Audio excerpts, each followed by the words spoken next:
Congress has a lot on its plate, and it's trying its best to pursue it. I'm pleased to hear that we may be close to an agreement on the budget.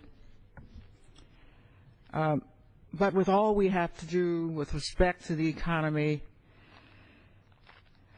the environment, income inequality, unemployment insurance, I think the public would be concerned when the Congress goes off course and no longer involves itself only in the nation's business,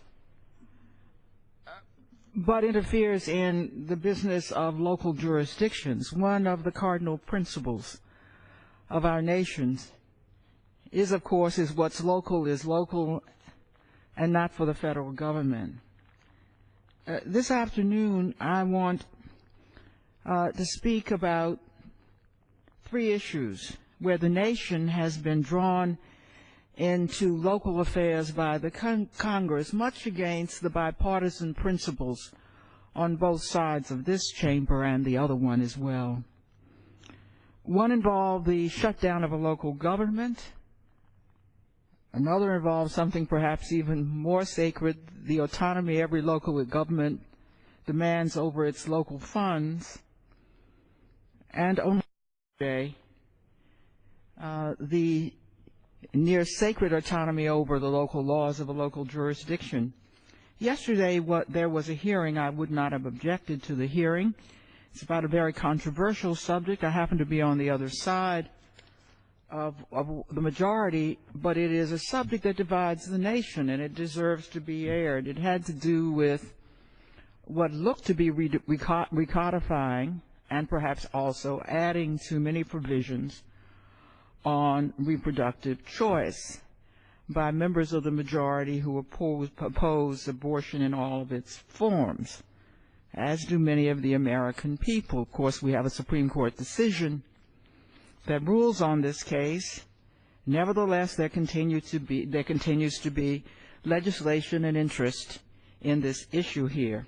This hearing was a little curious because for the most part, the issues have long been recognized by the Congress in appropriation bills. Nobody even talks about the so-called Hyde Amendment anymore because that has to do with federal funds for access to abortion, and that's no longer much contested. There's a so-called Helms Amendment, which denies access to safe abortion care with U.S. paid funds in other parts of the world, codifying that. And there were some add-ons that typically you might expect for the Affordable Care Act to make sure that the civil servants of our nation and its military did not have access to abortion. I went to the hearing. Frankly, I found it very interesting. But I don't think you read much about this hearing because the press was interested in only, at least as I read this morning, largely interested in only one matter. And that had to do with my request to testify on what was really a minor section of this bill. Very important to us, but very minor in the bill. It's a section that would codify something, again, that the appropriators already do, and that's to keep us from spending our own local funds on abortions for low-income women. Remember, I just said the Hyde Amendment keeps us from spending federal funds. Note that I'm talking about local funds, and in case you think we're an outlier here, 17 states provide local funds for abortions for their poor women because they cannot spend federal funds, and we only want what they have. Those 17 states, by the way, include Alaska, Arizona, and Montana, and I won't go on. But you can see that they may be states of various political views that simply don't want low-income women to be left out of the reproductive choice guaranteed by the Supreme Court's decision regarding abortion.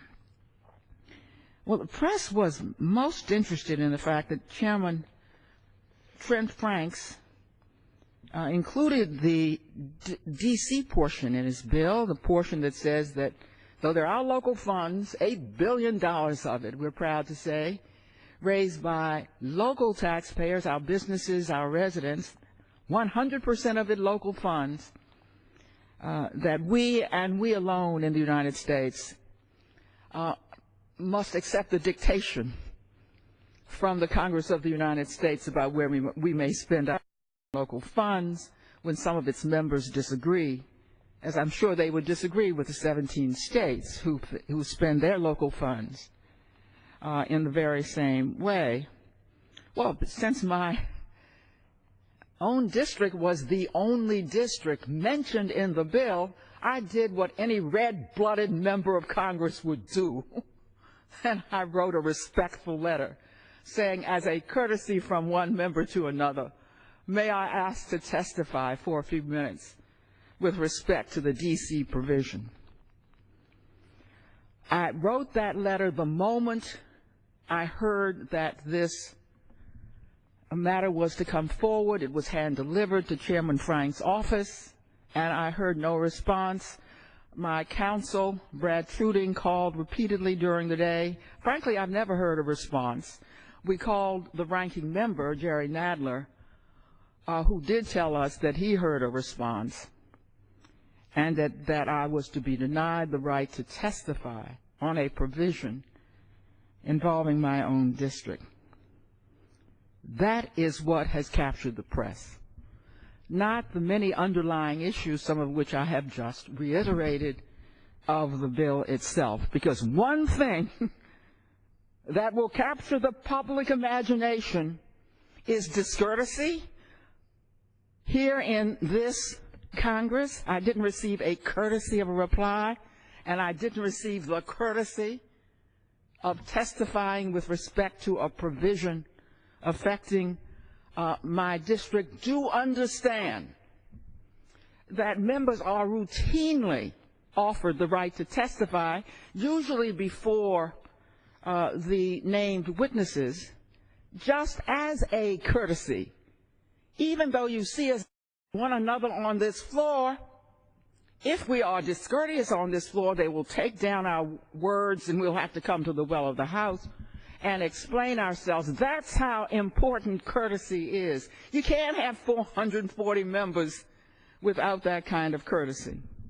I don't even know Chairman Franks. I don't think he meant any personal discourtesy to me. I'm sure that as I sat in the hearing and he explained himself and welcomed me to the hearing, it was clear that he didn't mean any personal discourtesy. What he did, however, was to exercise discourtesy from one member to another member.